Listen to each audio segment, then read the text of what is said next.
does. I always tell anybody who asks me that's an athlete looking to invest in anything, always ask for a seat at the table because realistically, your input's going to be way different than the founders, than the other Sure. investors, than the XYZs, and you're going to be able to better implicate your own investment.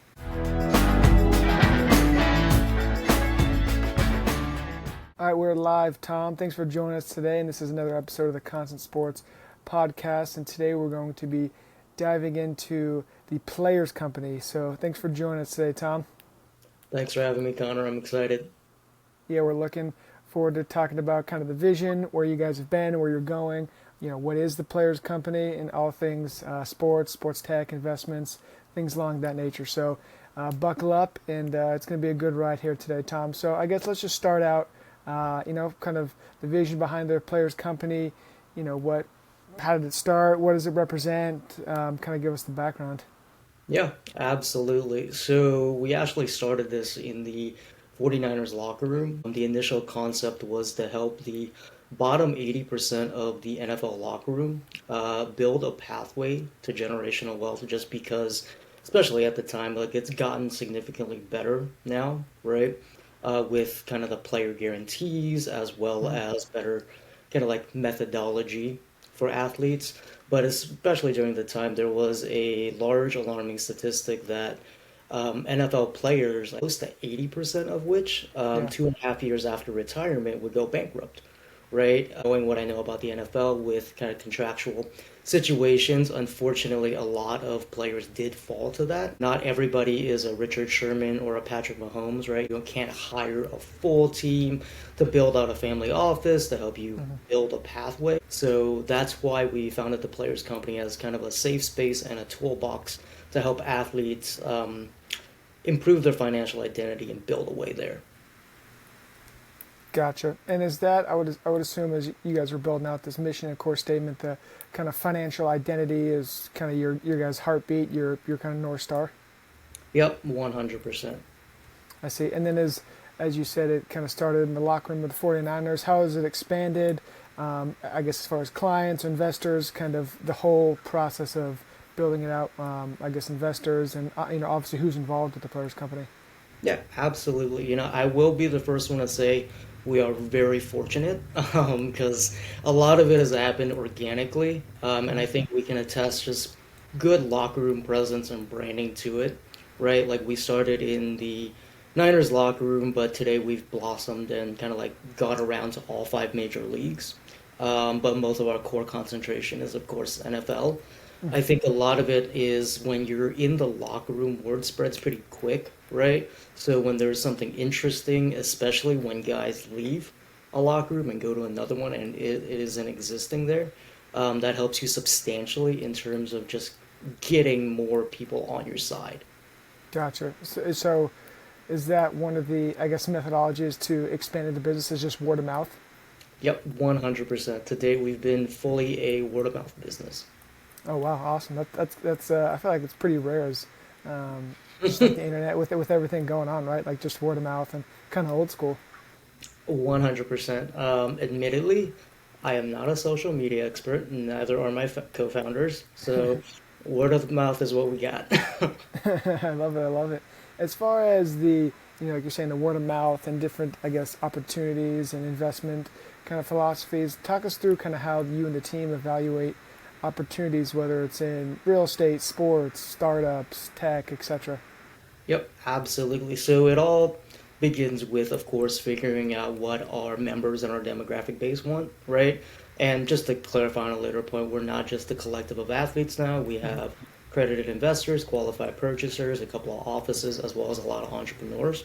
So it's understanding what actually fits what everybody wants. So we do a lot of just, I mean, it sounds lame, but questionnaires to get kind of like demographic response on, hey, do you want a real estate opportunity? Do you want a venture opportunity, a private equity opportunity? We do this just to see the demand, but when we actually do diligence a deal or an opportunity, we have a very kind of like tried method with it that's merited some decent success. So we always look for a tier one lead investor or an anchor investor, if you will, on a deal, and that's what a lot of our diligence as well as our questions are predicated on is why are they investing? What's their validity in terms of industry expertise? What have they done? And also, almost as importantly, what are their plans to helping the business grow? Right? Are they going to be silent? Are they going to be active? Are they going to bring it into their respective flywheels? Once we feel pretty comfortable with that, we look at the business as a whole in just kind of like more P&L side, right? We do anywhere from seed stage to Series B. They need to have a minimum ARR, of course. What I think makes us unique is these two little factors is we look at the founding team especially, just because Connor, as you know, like athletes are and entertainers as a whole is an interesting demographic, right? You really Yeah. don't want to bring any bad eggs in. So we heavily vet the founding team, as well as we always ask, how do we make this business better? Like, is there Yep. anything we can do to support it that, I mean, transparently protects our downside? Sure. Yeah. Yeah. Smart play. And then I guess going into the kind of intersection of sports and investing, and I feel like there's a lot of buzzwords, in the industry nowadays. And so, what is, I guess kind of on the spot, but what is do you think is kind of an overvalued and or undervalued asset class right now? Whether it's I feel like women's sports is being talked about a lot. Obviously, NFL pro teams is in there. So, what do you think about kind of the most undervalued and or overvalued? You can take it either way. All right, I love that question. And I love that you mentioned sports teams because that actually segues into my other business, which is Uh-huh. kind of like aggregating sports as an asset class. Hmm. I would say teams as a whole, you can make an argument for both sides, right? The valuations are skyrocketing, especially as of late with the Lakers deal going for 10. I think the Celtics went for what, 6-6 or something, Yeah, 6-1? something crazy. Yeah, something like that, which kind of blows the previous numbers out of the water. But when you look at the track record and the trajectory of sports, they've been an appreciating asset for the last 25 years with only one down year, right? In the 90s, which is substantially safer than what you can even say about index stocks. Yeah. Um, and in terms of sheer multiplier, like you mentioned, women's sports, it's interesting because I think if you asked me that 9 months ago or a year ago, I would say absolutely undervalued. An NWSL team for 70 million? Oh, absolutely. But right now, like the recent Denver bid was Hmm. 130 or Yep. something like that, or Yep. Some in that 140. ballpark. So I think it's catching up and it's approaching kind of like that little influx point of, Hmm. hey, where is this going to go in 5 years in terms of building equity value? Yep. Agreed. I did want to talk about, I guess, an emerging league, emerging market, which is name, image, and likeness, and we're seeing a lot of agencies pop up in groups. And I know you guys collabed, maybe not collabed, I guess more professional ways, work together with the Jordan Sports Group. So talk to us about kind of where you see NIL going, why that move strategically, and kind of the industry in a whole. Yeah, absolutely. I think you kind of hit the nail on the head, right? It's a huge market and it's only going to grow multiples over Hmm. the next 10 years. It makes sense because, I mean, realistically, if you look at college sports, right, like a alumni base, Yeah. arguably may have a more of a following than an NFL team, Uh-huh. right? Or at least more diehard, Sure. right? Sure. So it makes sense that now they're figuring out kind of ancillary revenue streams, player contracts. We traditionally wanted to stay away from it, I'll be honest with you, like during the initial emergence of it, just because we've stayed pretty much in the pro market for Hmm. the entire duration of the company. But as you saw, it kind of bloomed up, and now kids are getting a lot larger deals at a lot younger of an age, which kind of brings it into another question, right? Who's looking out for the kids? I mean, Right. granted, their support systems are better now, arguably, than 15, 20 years ago, but at the end of the day, there's still a lot of gray area that Hmm. athletes face. So that's a big reason why we wanted to work with JSG was build a cornerstone in the market with people we trust that can build us a pathway to essentially help these younger kids, especially the NFL ones that may be going through a draft process or picking out like a financial advisor or whatever, right? We're just matching them with people that have done it before. No question. When it kind of goes back, obviously, into your company's North Star, which is kind of the financial literacy and bringing these educational kind of platforms to athletes at a younger age, especially when they're essentially transitioning into investors a lot earlier, opposed to being in a 49ers locker room, right? They're doing it while they're in a college locker room, some of them, right? Where we saw, I think it was the USC, I think Juju Watkins, I think she Yeah. got a Hmm. minority stake in a WSL team or something along Hmm. those lines. So as you're saying, right, it's younger and younger, and these kind of pillars and educational, plans or access points are only going to be more beneficial for the college athletes. And I did want to speak that a little bit as far as we see, I guess recently we've seen kind of a bigger wave into athlete-led, whether investment groups or athletes, coming out and investing more. And so as far as kind of like a diversification idea or thought, what's your thought on like, should all athletes be doing this? Should only a certain point? Should you have X amount of money? Kind of, what's your thought on athletes being investors and getting into that, opposed to maybe just putting their money in the market or buying a duplex or something? All right, I will have to say before I disclaim anything, I am not a licensed financial advisor, so this is not financial advice for Yep. anybody. But what I would say, the first thing I would always say to that is make sure you have a good, steady passive income stream, Hmm. right? Because with athletic careers, unfortunately, being kind of like on the sports medical and sports science side, uh, careers can end literally like in a snap, Oh yeah. right? Like an ACL or an Achilles. I Hmm. mean, we've seen a plethora of those in this NFL season concurrently. Hmm. Like it can drastically impact kind of like the future earnings scale. So Yep. please do not make kind of like long-term hold investments unless you figured out the passive income stream Hmm. because athletic careers, unlike corporate careers, do not last 25 years. But with Yeah. that being said, I think athletes are a very, very interesting platform, more so than kind of like any potential investor, just because they have the media value, they Hmm. have the networking capabilities. So, as an athlete, if you are going into the alternative space, and I do say once you do have the passive income figured out, Sure. please do go in there. They're able to make a lot more of a difference and also negotiate significantly better deal terms that hedge their upside. So Sure. I would say it's something most athletes should get into as long as they are in a solid enough place. Hmm. Yeah, no, well said. And as you said, not being a financial advisor and those things, I was just curious because I feel like we've seen a big push of athletes, Hmm. maybe dumping the money is the wrong word, but just really like going hook, line, and sinker into investing in companies or chip companies, and I feel like it's a new-ish type of wave that we haven't really seen at scale like we have right now. So I was just curious, kind of where, obviously we don't want that to, go the other way. But as far as you saying with athletes, being, would you say they're better ambassadors than celebrities? Or I would be curious your thoughts on that, as we've seen celebrities now too try to get into, like Ryan Reynolds and Wrexham, and people like this trying to get into sports as well. I would say it depends on what the asset is, right?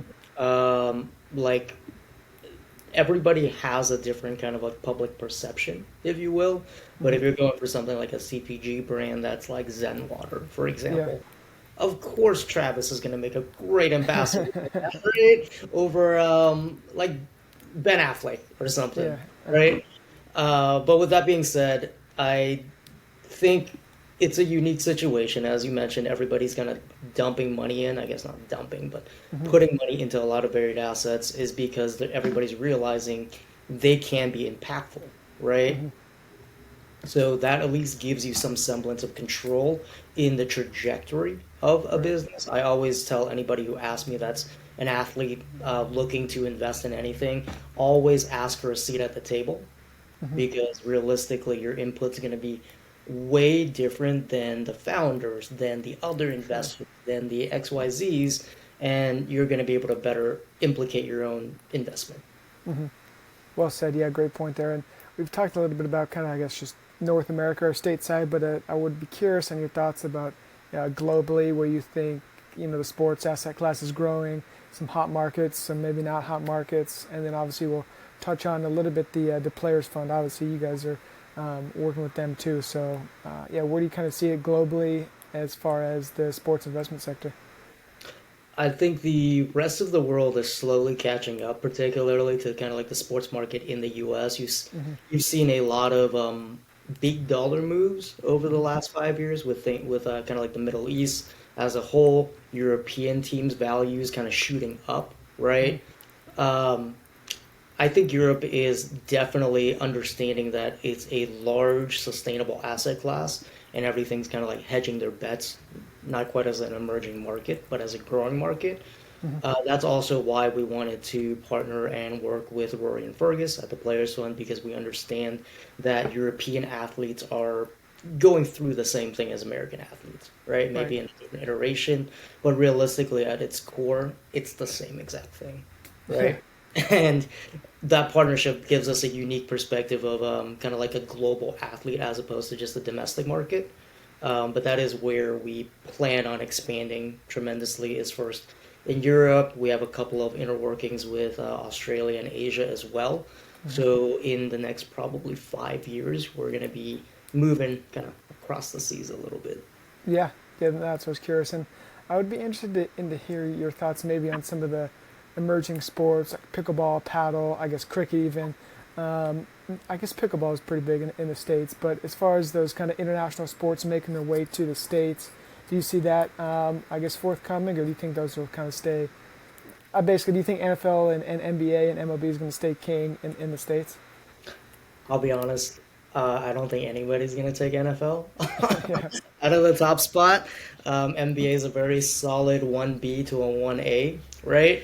Uh-huh. But as that being said, like you kind of see the same thing that happened with soccer, Mm-hmm. right? Happening with all of these non-American, kind of larger European-based sports.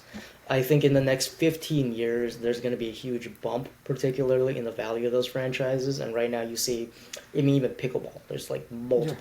multiple leagues. You're going to see that consolidation, as you mentioned, Mm-hmm. happening to form kind of more a legitimate league or franchising model. And it will grow with a large market cap. But with that being said, I cannot play anything with a racket. Like I'm just terrible. So I can't speak too much on the interest, right? Yeah. Same. Same. That's and one thing I did want to kind of circle back to is one of your, I guess the players company, obviously with the things you're building out, the education and the investment platform, but one of the other things is kind of the media and event side, especially the media. I know a few of you guys are on TV shows and things like that, but speak to the media and the event side also being a pillar in the players company.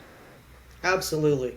That's one of our most unique and kind of largest products for our Mm-hmm. members is because realistically, at our base when we started, it was about matching athletes with the right people, right? Mm-hmm. Whether it's successful entrepreneurs, successful fund managers, anybody that's had tremendous success in their field of expertise, and that's what we try to do with all of our events is carry on that matchmaking, but more on a grander scale and make it organic, right? But with that being said, it is also something that we plan on scaling of 2026 as we get more partners, new markets, and different types of activations. Right to date, we've really done a kind of like more of a panel slash networking base. Mm-hmm. Um, we have a lot of great NGO partners, and I'd love to incorporate something more community focused that I think is important, especially to a lot of athletes that may not come from your particularly affluent Mm-hmm. communities. Mm-hmm. So that's a large staple of our business.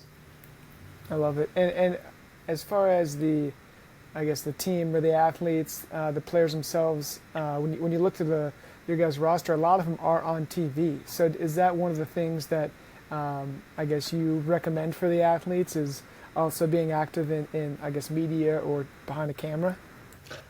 It would depend on the athlete, right? Because not Yeah. everybody wants to be on Thursday Night Football. Yeah. Yeah. And there's, again, select personalities. Uh-huh. But what I've learned is, and I've seen this firsthand, I've heard the testimonials. I mean, I haven't gone through because I didn't play professional football. But once your career kind of winds down, Mm-hmm. unfortunately, so does your platform and a lot of your Mm-hmm. accessibility and reach.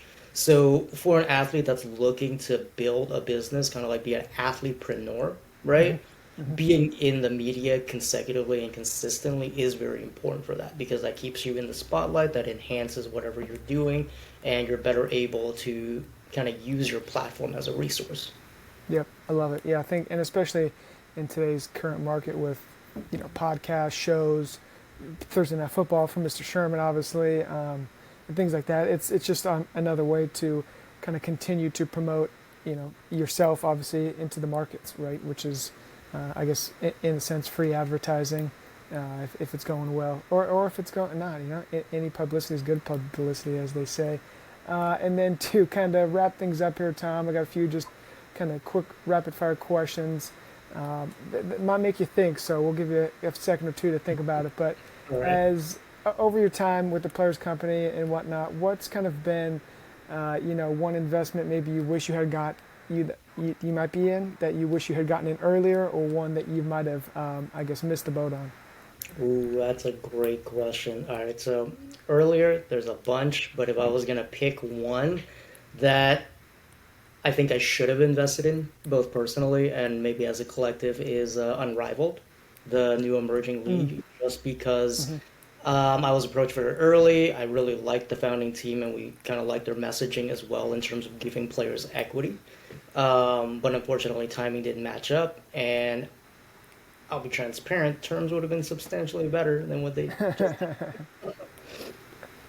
No, yeah, no question. And then as far as maybe an athlete, entrepreneur, if you could pick one, who kind of inspires you the most, or who you kind of, you know, read about and learn about the most? I'd have to say my co-founder, Sheldon. Hmm. Sheldon Day, he plays defensive tackle for the Commanders. Having been in a locker room like for a number of years and kind of going through it, the schedule players go through, like the fact that he's still as involved as he is, like we talk almost daily, like if not like every 2 days on Hmm. business strategy and company direction and all those different things. It's just amazing to see that even though you're 100% in on football, you're still in on the business, which Yep. creates kind of like a, it's tough. It's Yeah. admirable. Yeah. No. Yeah. No question about it. Right. He, taking that to the next level. That's awesome to see. And we've talked about a little bit about kind of investment you made earlier, but what's maybe the best investment, or the most investment you're the most proud of to date? I would say investing in my own businesses at the end of Mm. the day.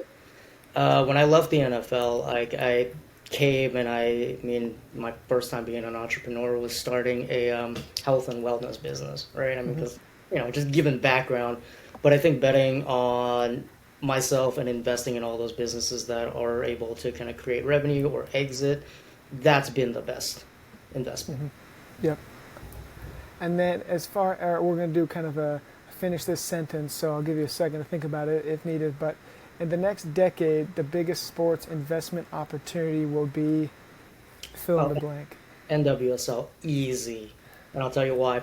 Um, Huge influx. World Cup's coming up, right? Mm. If you look at attendance, viewership of even our national teams, men and women's right up there, Hmm. right? And there's still currently, when I look through it, about a quarter of the valuation as a men's team. Hmm. So over the next decade, I think female soccer is going to be gigantic. Hmm. Awesome. Well, we'll keep tabs on that. It's a great way to kind of close the episode. But Tom, we appreciate you coming on today, talking about the Players Company, talking about the journey, and we'll give you kind of the floor here on, maybe what's next for the Players Company, where people can find you, the company, and obviously if athletes are trying to get involved, where they can go. Absolutely. And Connor, thank you so much for having me on. It was a pleasure. You can follow us on IG, on LinkedIn, on Facebook for the older millennials like myself. It's just the Players Company. Or you can find myself on all those platforms as well. If there's anything you need, any help, feel free to message. We have a great team and we're always ready to help. Appreciate it. Awesome, Tom. Thanks again, and thanks for the listeners and viewers. And this has been another episode of the Constant Sports Podcast, and we'll see you guys next week. Thanks, Tom. Thanks.